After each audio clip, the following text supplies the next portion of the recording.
আসসালামু আলাইকুম রহমতুল্লাহ। প্রিয় ভাই ও প্রিয় বোন, আপনি আজকে অবশ্যই সঠিক ভিডিওয় ক্লিক করেছেন। আজকে যে ভিডিও নিয়ে হাজির হয়েছি, এই ভিডিওটি হলো যে কোনো রোগ, যে কোনো ব্যাধি, যে কোনো হাজারো রকম আপনার শরীরে জ্বালা যন্ত্রণা, বিশেষ করে হাজারো রকমের রোগ, আপনি এই রোগের জন্য হাজারো চিকিৎসা করছেন, হাজারো ডাক্তার দেখাচ্ছেন, আপনার রোগ ধরতে পারছে না ডাক্তার, আপনার রোগ ভালো হচ্ছে না, ডাক্তারে ফেল হয়ে যাচ্ছে, ভেলোর পর্যন্ত আপনি গিয়েছেন, কিন্তু আপনার কোনো কাজ হয়নি, আপনার রোগ ভালো হচ্ছে না। কি রোগ হয়েছে, কোথায় হয়েছে, কি জন্য হয়েছে, কি ওষুধ খেলে ভালো হবে, ইনশাল্লাহ আজকের ভিডিও সম্পূর্ণ দেখতে পাবেন। চলুন ভিডিওর মেন পূর্বে চলে যাই, বেশি কথা না বাড়িয়ে কি বলা হচ্ছে ভিডিওতে। বলছে রোগ ব্যাধি নিয়ন্ত্রণের নিয়ম। আপনি ধরেন আপনার কোনো রোগ হয়েছে, সেই রোগটা আপনি ভালো করতে চাচ্ছেন, এই জন্য আপনি হাজারো ডাক্তার দেখিয়েছেন, হাজারো কবিরাজের কাছে গিয়েছেন, বড় বড় ভেলোর ফেরত আপনি ডাক্তার দেখিয়েছেন, কিন্তু আপনার রোগটা ভালো হচ্ছে না। তাহলে কি করবেন? বলা হচ্ছে আমল ও তদবির করার পূর্বে তদবিরকারী ব্যক্তির কর্তব্য হচ্ছে রোগের ধরন ও প্রকৃতি নিয়ন্ত্রণ করে রোগ ঠিক করা, তারপর তদবির করা।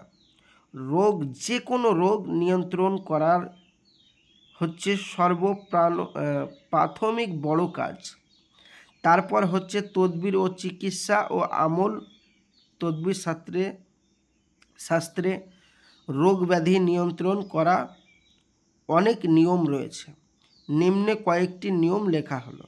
বলছে এই নিয়মের মধ্যে বলছে, রোগী যদি পুরুষ হয় তাহলে তার রাত্রে পরিধান করা জামা বা তার চাদর, আর স্ত্রী লোক যদি হয়, মানে মেয়ে লোক যদি হয়, তবে তার ওড়না বা দুপাট্টা অথবা চাদর হাতে নিয়ে নিম্নলিখিত আয়াত ও দোয়া পাঠ করে রোগীর দেহে ফুঁক দেবে।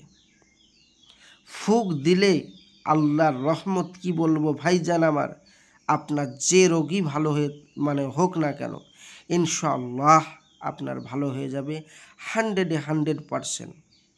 আপনাকে এতটুক চ্যালেঞ্জ দিয়ে বললাম, যে রোগী হোক, আপনি বহু জায়গায় ডাক্তার দেখিয়েছেন, এই কাজটি আজকের করে দেখুন, ইনশাল্লাহ আপনার রোগ ভালো হয়ে যাবে। কি করতে হবে?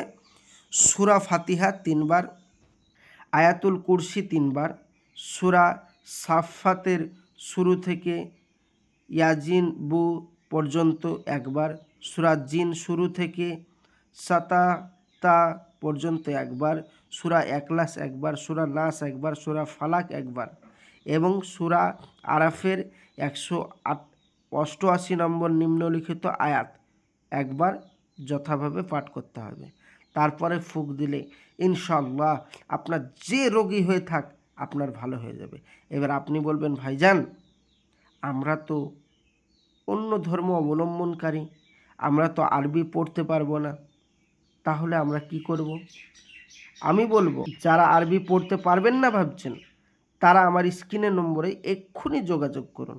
ইনশাল্লাহ এর বিপরীত একটা তদবির করা হয়, ওই তদবিরটা আপনাদের আমি করে দেব। 100% আপনার যে কোনো রোগ ভালো হয়ে যাবে।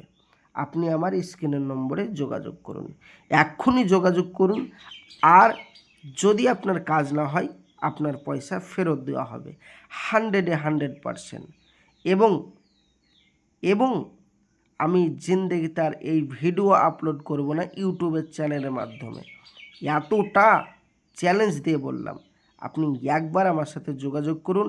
মনে রাখবেন, আমাদের এখানে কোনো চিটিংবাজির পাল্লা নেই, ইনশাল্লাহ সঠিক সমাধায় কাজ হবে 100%। যোগাযোগ করুন এক্ষুনি। দেখা হবে পরবর্তী ভিডিওয়। আমি আসছি, আমার জন্য দোয়া করবেন। আসসালামু আলাইকুম রহমতুল্লাহ। খোদা হাফেজ।